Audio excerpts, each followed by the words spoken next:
유도순 목사입니다. 오늘도 여러분과 함께 은혜 받게 되었습니다.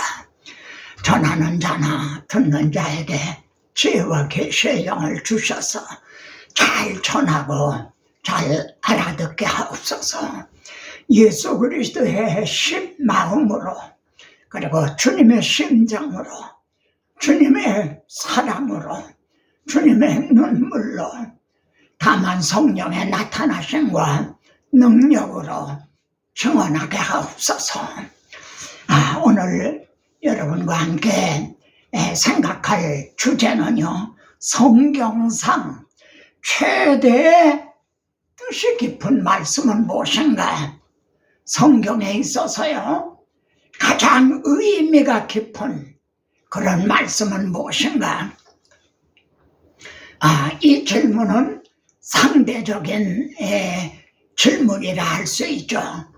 어떤 분은 나는 성경 66권에서 이 말씀에 제일 뜻이 깊다라고 나는 생각한다. 아니야, 나는 이 말씀이 가장 의미심장한 말씀이라.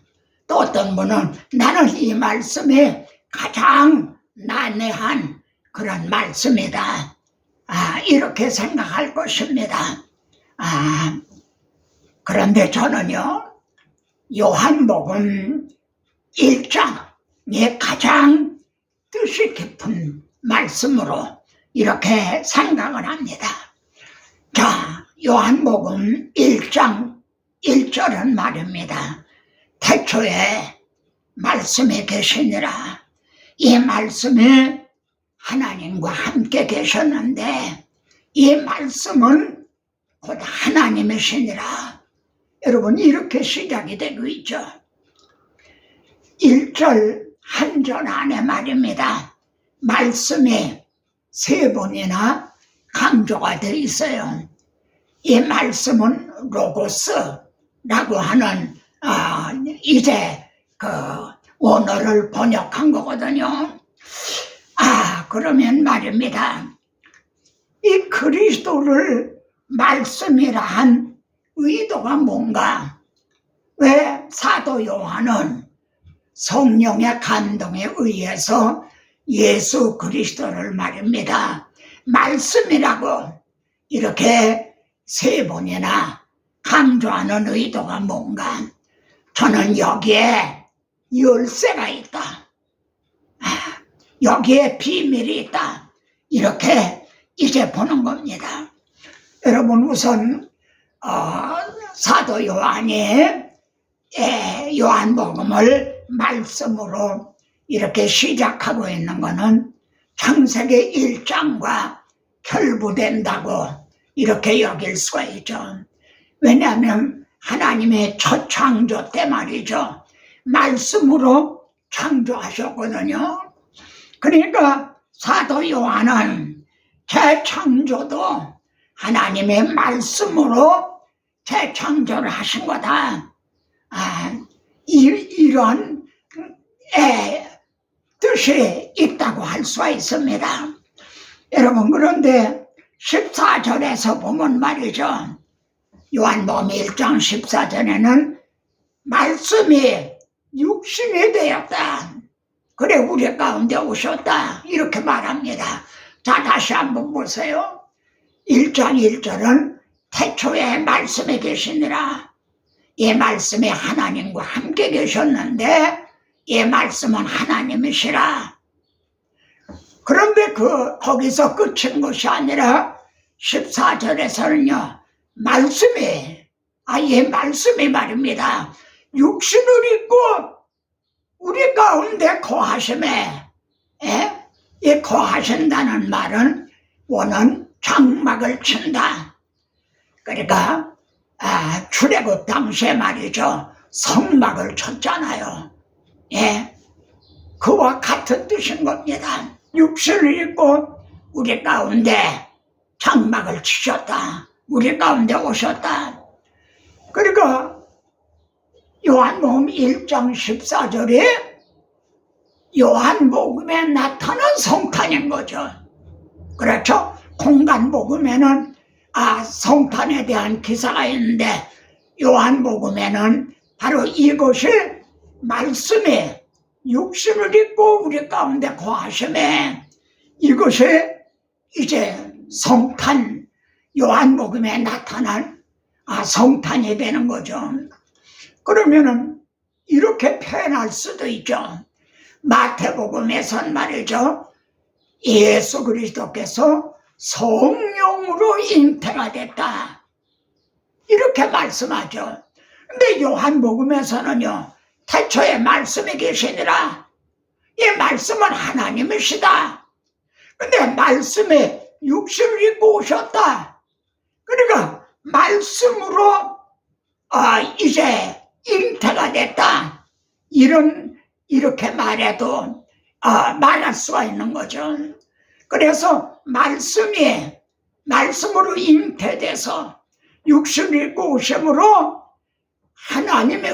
말씀의 하나님의 우리와 함께 계심에 저 임마누엘 하셨다. 이런 뜻이 되는 거죠. 이 점을 갈라디아서 4장 4절에서는요. 때가 참에 무슨 때가 찼나요? 우선 하나님께서는 죄가 들어오자 내가 여자의 후손으로 네 머리를 상하게 하리라 그러셨죠. 또 하나님의 아브라함에게는 네 자손으로 말미암아 천하 만민의 복을 받으리라 그러셨죠. 또 다윗에게도 말이죠.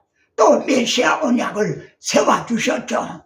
그건 언약 말씀으로만 주어진 거예요. 그때는요. 근데 때가 참에 하나님의 그 아들을 이제 여자에게 나게 하셨다. 그러니까 구약 시대의 아브라함, 다윗에게 언약하신 그 말씀이 육신을 입고 오셨다는 거죠. 그러니까 이 말씀이 얼마나 뜻이 깊은 말씀인가. 그러면 말입니다. 말씀에 육신을 입고 오신 이유가 뭔가요? 왜 그냥 말씀에 육신을 입고 오신 이유가 뭔가요? 먼저 말씀드린 대속죄물이 되시기 위해서죠. 죽으시기 위해서요. 말씀만으로는 죽으실 수가 없잖아요. 만약 그리스도가 성령으로 오셨다면 영으로 오셨대도 죽으실 수가 없잖아요. 근데 말씀에 육신을 입고 오신 거는 죽으시기 위해서, 우리 대신 죽으시기 위해서, 우리들을 위한 대속죄물이 되시기 위해서 말씀이 육신을 입고 오셨다는 거죠.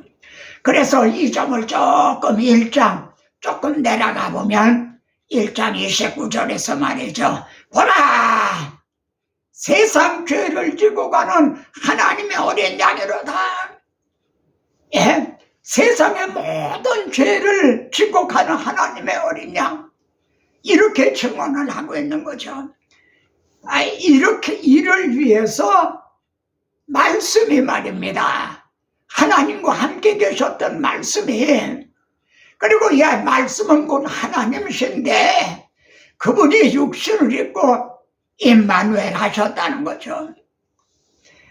주님께서도 요한복음 12장에서 전부 말씀에 계시니라 한 요한복음을 지금 쭉 살펴보고 있는 중입니다. 12장에서 주님은 십자가를 앞에 놓고 말이죠.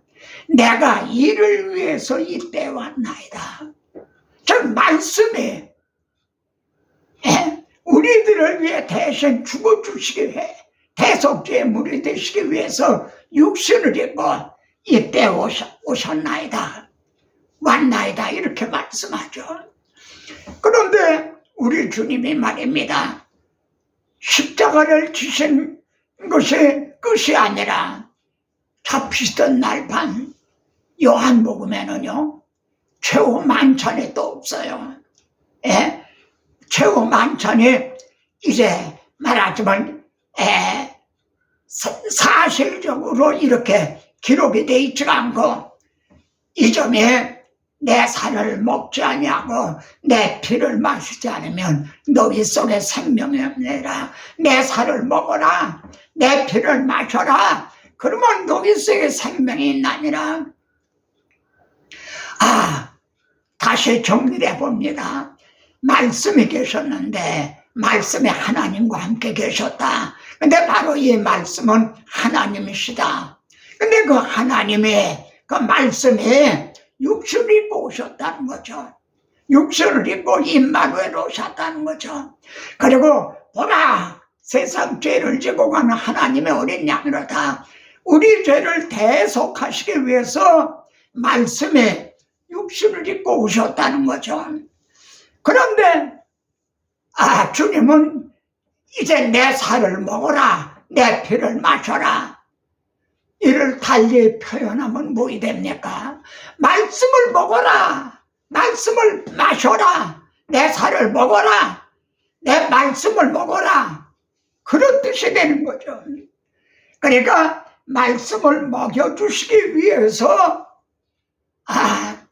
먹여주시기 위해서라는 이 말씀을 우리에게 이제 증언하시기 위해서 예수님이 태초에 말씀이 계시니라, 말씀이라고 이렇게 요한복음은 증언하고 있는 거죠. 이 말씀을 받아 먹어라 이러기 위해서 예수님을 말씀이라. 그러면 말입니다. 여기 말씀을 받아먹은 사람들은 어떤 사람인가요? 주님이 내 살을 먹어라, 내 피를 마셔라. 그래야 너희 속에 생명이 있다. 나는 말씀이다. 나는 말씀의 육신을 입고 왔다. 그리고 나는 세상 죄를 계속 담당하기 위해서 왔다. 그러니까 내 살을 먹어라, 저 말씀을 먹어라. 먹여주셨죠. 그러면은 주님의 살을 먹고 주님의 피를 마신 사람들은 어떤 사람인가요? 요한복음입니다. 15장 7절에 보면 내 말이 너희 안에 거하면 이렇게 말씀합니다. 내 말이 너희 안에 거하면. 왜냐하면 예수님의 살을 먹고 예수님의 피를 마셨거든요. 근데 예수님의 살과 피가 말씀의 육신이 돼서 오신 거거든요. 그러니까 그걸 먹은 사람은, 즉 십자가 복음을 이제 받은 사람은 어떤 사람인가? 그 안에 하나님의 말씀이 거하는 거예요. 말씀을 먹었으니까요. 주님의 살을, 주님의 피를 먹고 마셨으니까요.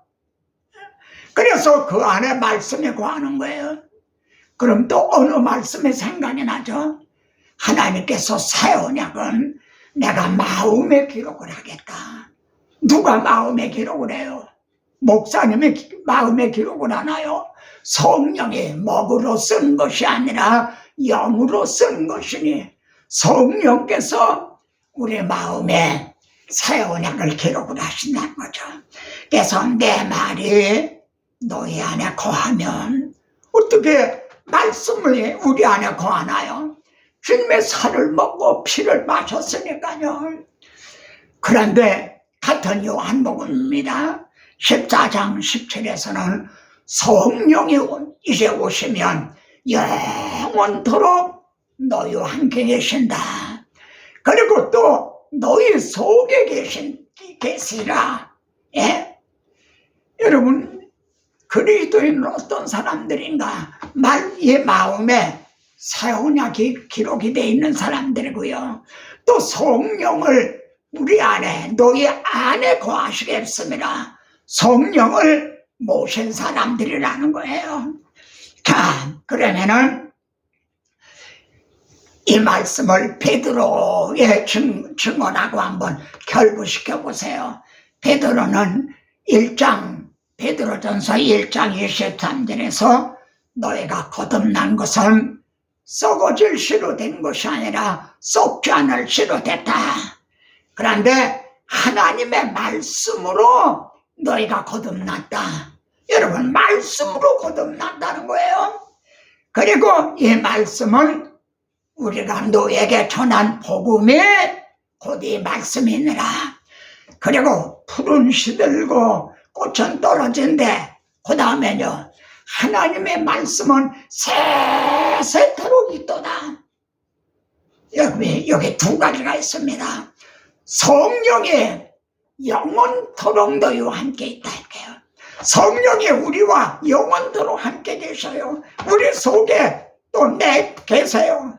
또 말씀이 세세토록 우리와 함께 계세요. 그 말씀에 또 우리 안에 거하시는 거예요. 성령도 이제 영원토록 계시고 말씀도 세세토록 계시는데 성령도 우리 안에 거하시고 말씀도 우리 안에 거하신다는 거예요. 좀 어렵습니까? 그러면 여러분, 여기에 어떤 확신을 하게 되나요?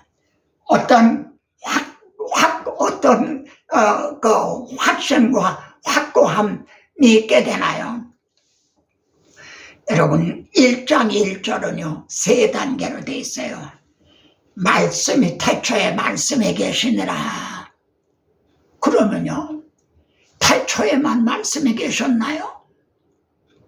지금은 말씀에 없나요? 지금도 말씀에 계시니라. 다시 한번요, 1장 1절은 세 마디로 되어 있는데, 첫째, 태초에 말씀에 계시니라. 근데 그 말씀은 세세토록 있나니라 그랬어요. 그러니까 그 말씀은 지금도 말씀에 계시니라. 여러분, 그런데 사무엘상 3장에 보면요, 사무엘 당시 어렸을 때죠. 그때 엘리 대제사장이 있을 때요. 그 엘리의 아들들은 말하자면 제사장들이죠. 그들은 불량자라. 그 암흑 시대에는 어땠다고 그랬어요? 하나님의 말씀에 희소하다. 하나님의 말씀에 없었다는 게요. 3장 1절을 보세요. 하나님의 말씀에 희소하다. 또 아모스서에서는 뭐라 그래요? 때가 오려니 흉년이 기근이 온다는 거예요. 근데 쌀이 없어서 기근이 아니라 하나님의 말씀을 듣지 못한 기근이 온다는 거죠. 중세 종교개혁이 일어날 때도 그랬어요. 여러분, 성령님이 오셨어요. 영원토록 함께 계세요. 또 우리에게 말씀에 계셨는데 이 세세토록 있나니라. 근데 이 말씀이 그렇게 희미하고 말씀이 없어서 기근이라. 그러면 완전 말씀이 없나요? 소수의 남은 자들을 통해서 말씀이 있었던 거죠. 지금도 말씀에 계세요. 두 번째는요, 요한복음 1장 1절에 두 번째는 뭐죠? 이 말씀이 하나님과 함께 계셨다. 그러면 여러분이 말씀해 보세요. 지금 말씀에 누구와 함께 계세요? 말씀에 우리와 함께 계시는 거예요. 태초에 말씀에 계시니라. 그리고 지금도 말씀에 계시니라. 근데 그 말씀에 하나님과 함께 계셨다. 근데 말씀이 지금 우리와 함께 계신다. 우리 속에 계신다. 우리 안에 거하신다는 거죠. 그리고 이 말씀이 곧 하나님이시니라 그랬잖아요. 말씀이 곧 하나님이시니라. 그렇게 무슨 뜻인가요? 말씀을 믿는 것이 곧 하나님을 믿는 거라는 거죠. 말씀을 믿는 거, 이게 곧 하나님을 믿는 거다. 그래서 말씀이 우리와 함께 계신다. 너희 속에 우리 속에 새 언약이 기록이 됐다. 그러면 여러분, 이 말씀을 증언을 해야 되는 거죠. 말씀의 육신을 입고 오셔서 세상 죄를 감당하신, 그리고 요한복음에 또 있는 말씀이죠. 십자가에서 다 이루었다. 이것도 마태, 마가, 누가복음에는 없어요. 예? 그러니까 말씀이 구약 성경에 언약하고 예언하고 하신 그 모든 말씀을 다 이루셨다는 거예요. 율법과 선지자, 모세와 선지자, 예, 그리고 시편에 내게 대하여 기록된 것이 이루어져야 하리라. 그걸 다 이루었다. 그때 시작이 열린 거죠. 이 말씀도 요한복음에 밖에 없어요. 그러니까 말씀이 곧 하나님이시니라 했으면 바로 이 말씀을 대언을 해야 된다는 거죠. 그리고 말씀을 통해서 거듭나는 거죠. 예, 너희가 구원의 복음을 듣고 믿어 약속의 성령으로 인축을 받았다. 너희가 거듭난 것은 썩어질 씨로 된 것이 아니다. 썩지 않을 씨로 됐다. 근데 내가 너에게 전한 복음이 곧 이 말씀이다. 말씀으로 또 거듭나가죠. 그리고 하나님은요, 지금 어떻게 말씀을 해요? 말씀을 통해서 말씀을 해요. 하나님은 말씀을 통해서 지금 말씀을 해요. 그리고 하나님은 말씀을 통해서 우리와 동행을 하고요. 또 우리들을 말씀을 통해 위로해 주시고 또 말씀을 통해 우리를 치료도 해 주시고요. 주의 말씀은 내 발의 등이요 내 길의 빛이니이다. 이렇게 인도해 주시는 거죠. 여러분, 여기서 말해요. 이병철 그 삼성 회장님의 임종머리에서 24가지 질문을 했다고 그러죠. 그분은 기업가예요. 근데 24가지 질문을 할 때는 영의 문제를 생각하게 된 거예요. 기업가는 돈, 사업을 하는 사람 아니에요. 근데 죽을 때 가서는 영의 문제를 생각하게 됐다는 거죠. 24가지 중에 두 번째 질문이 뭐냐면, 첫째는요, 정말 하나님이 계시느냐, 하나님이 계시다는 걸 뭘로 증명할 수가 있느냐, 이게 첫째 질문이고요. 두 번째 질문이면, 왜 하나님은 하나님이 계시다면 왜 자기를 나타내지 않느냐는 거예요. 예? 이병철아, 너도 나를 믿어라. 왜 그러시지 않느냐는 거예요. 하나님이 계시다면 왜 나타내시지 않느냐? 이게 두 번째 질문이에요. 여러분의 대답이 뭐예요? 하나님 나타내시지 않았나요? 두 가지로 나타내. 첫째는 자연 계시예요. 보이지 아니하는 하나님의 신성. 우리는 하나님을 볼 수 없잖아요. 그 신성이 이 만드신 만물에 분명히 보여 알게 되나니, 그러므로 저희가 핑계하지 못하게 되나. 자연 계시를 통해서 하나님은 나타내 보여주셨어요. 두 번째는 뭐죠? 성경. 여러분, 이 성경 특별 계시, 이걸 통해서 또 하나님은 자신을 계시하신 거죠. 성경은 하나님의 자기 계시예요. 왜 하나님이 왜 안 나타내셨나요? 이렇게 나타내신 거예요. 사람들은 하나님께서 말이죠, 무슨 어떻게 이제 환상으로 어떤 영음으로 말씀을 하고 또 직접 나타나시고 이러기를 바라고 있는 거죠.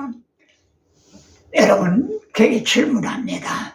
만약 하나님이 그렇게 직접 나타내셨다, 그러니까는 소위 말하는 직통계시라고 얘기하죠. 직통계시. 하나님이 나에게 직접 말씀했다. 직통계시. 또 나는 하나님을 봤다, 하나님을 만났다, 이런 사람들도 있어요. 그럼 만일 하나님이요 그렇게 직통 계시 그리고 직접 하나님 나타나시고 그러면 어떻게 될 것 같아요? 우리 생각에는 좀 하나님이 그래 주셨으면 좋겠다 그런 마음이 들죠.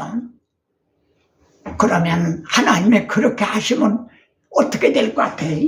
여러분 이 성경 외에 이 특별 계시 외에 하나님의 직통 계시가 있고 또 직접 나타내시고 그랬다면 어떻게 될 것 같아요? 여러분 대혼란이 일어날 거예요. 대혼란.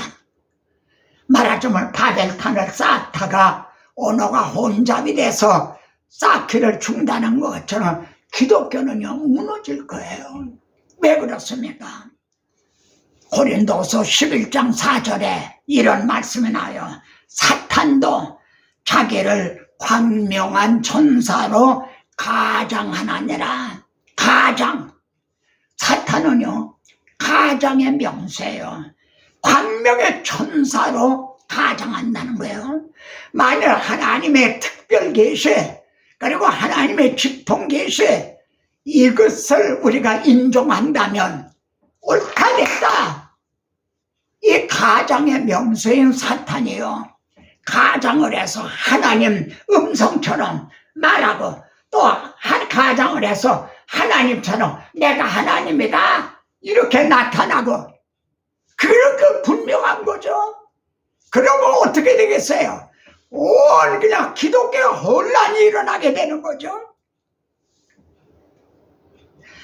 여러분 하나님은요 우리들에게 말씀 하나님의 이 천전을 변해도 없어지지 아니할 하나님의 말씀을 믿는 이 믿음을 요구하시는 거예요.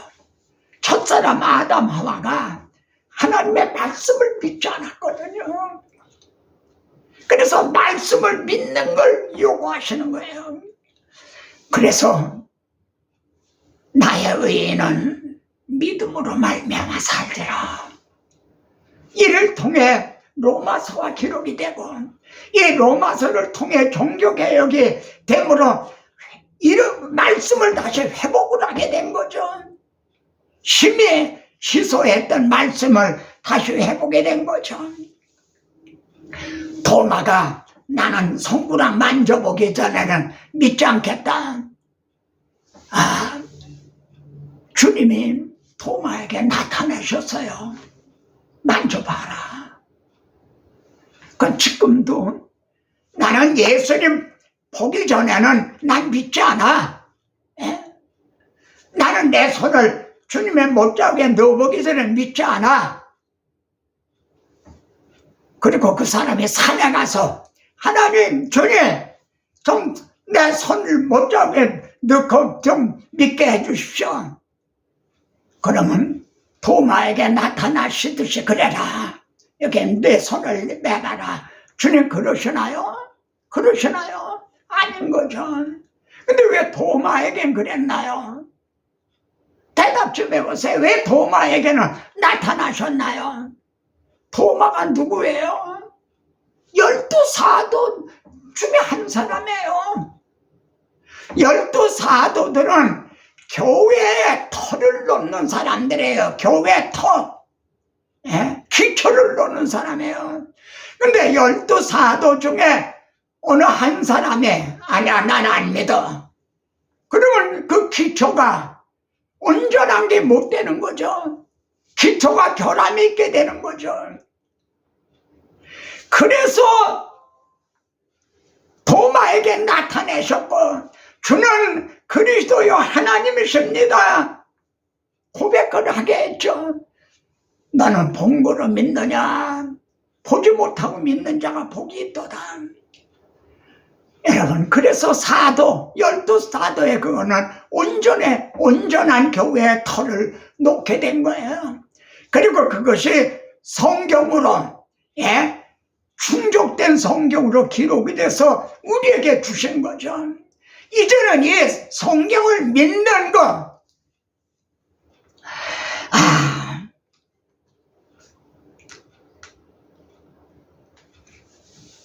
주님은 마태복음에서 말세의 징조를 말씀하면서요, 보라 그리스도가 광야에 있다 하여도 너의 그런 데 미혹받지 말아라. 예? 보라 골방에 있다 해도 그런데 흔들리지 말아라. 어떤 분은 난 직통계시를 받았다, 나는 하나님을 봤다, 예수님 만났다, 그런데 현혹되지 말아라. 왜 저 사람은 저런 은혜를 받았는데 나는 왜 이렇게 초라해?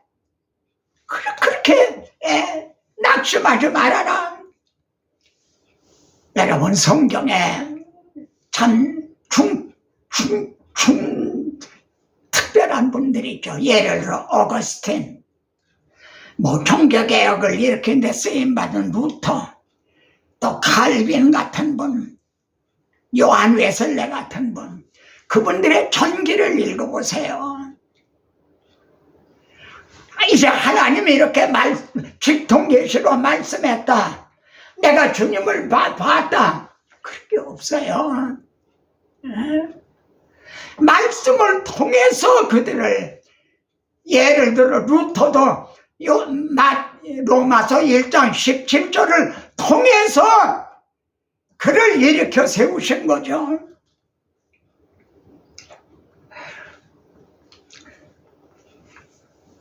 말씀에 서 있지 않으면 어떻게 되나요? 여러분, 테레사 수녀라는 분을 아시죠? 그분이 성자라고 그러죠? 성인으로 추대가 됐어요. 교황에 의해 성인으로 추대가 되면요, 그분 앞에 가서 기도하면은 그분이 기도를 들어주고 그런다는 위치에 있는 사람들이 성인이래요. 성인으로 추대가 됐어요.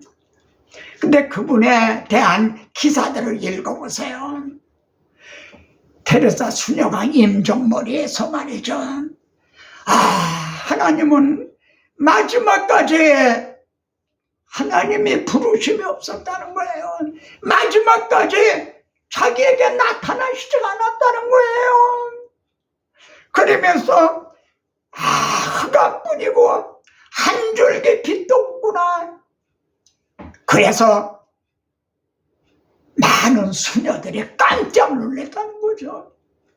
아니, 어떻게 테레사 수녀 같은 그런 위대한 분이 임종머리에 가서는 마지막까지 하나님의 부르심이 없었다, 하나님은 자기에게 보여주시지 않았다는 거죠. 그리고 흑암뿐이고 한 줄기 빛도 없었다. 빛이 뭐예요? 주의 말씀은 내 발의 등이요 내 길의 비추니이다. 말씀이 빛이에요. 내 말씀에 서 있지 않으면은, 그리고 말씀이 하나님이세요. 말씀에 서 있지 않으면 그렇게 되는 거예요.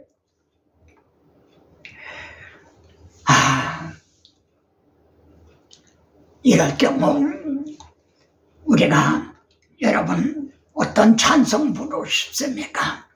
441장 441장 한번 같이 부르시다. 은혜 구원 내게 은혜의 주님, 은사 원한 내게 은사의 주님, 신유 구원 내게 신유의 주님, 나의 마음속에 지금 오셨네. 나의 생명 되는 내 주 예수님, 영원토록 모셔 내 기쁨 넘치네. 말씀 위에 서서 내 뜻 버리고 감정을 버리고 말씀에 서니 불완전한 믿음 완전해지고 내가 이제부터 주만 붙드네. 너의 생명 되는 내 주 예수님, 영원토록 모셔 내 기쁨 넘치네. 나의 모든 욕심 던져버리고 내가 염려하며 계획하던 거 믿고 기도하며 주께 맡기고 주의 뜻을 따라 살기 원하네. 너의 생명되는 내 주 예수님, 네가 도록 모셔 내 기쁨 넘치네. 믿음으로 다를 주께 던지고 끊임없이 주를 기도하면서 전에 나를 위해 일해왔으나 이제 주만 위해 힘써 일하네. 나의 생명되는 내 주 예수님, 영원토록 모셔 내 기쁨 넘치네. 나의 소망되는 구주 예수님, 이 세상에 다시 감림하겠네. 나의 등불 밝게 손에 들고서 기쁨으로 주를 맞이하겠네. 나의 생명되는 내 주 예수님, 영원토록 모셔 내 기쁨 넘치네. 여러분, 요한복음 1장 1절은 세 마디로 되어 있죠. 첫째가 태초에 말씀에 계시니라.